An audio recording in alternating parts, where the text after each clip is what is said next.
David in Wilmington, Delaware. You are on the air with Senator Sanders. Hi, Tom. Hi, Senator Sanders.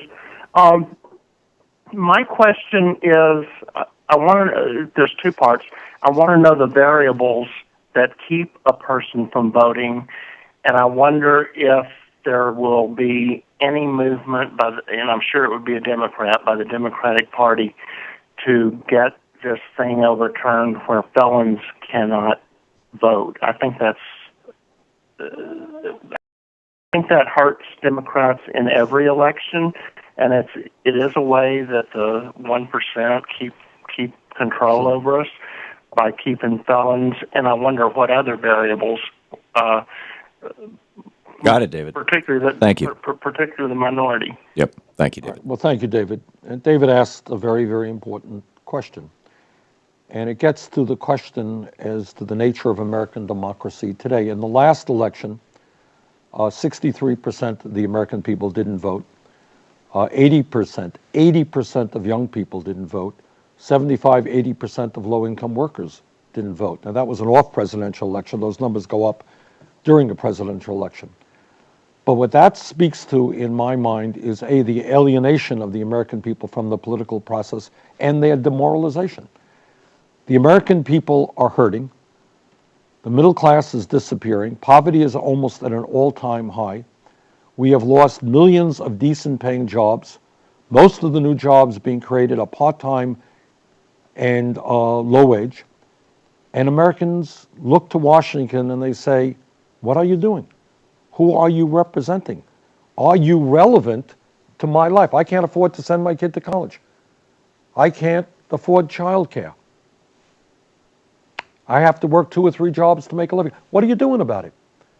And they look into Washington, and it turns out that in Washington, Koch brothers and other billionaires are putting huge amounts of money into the political process.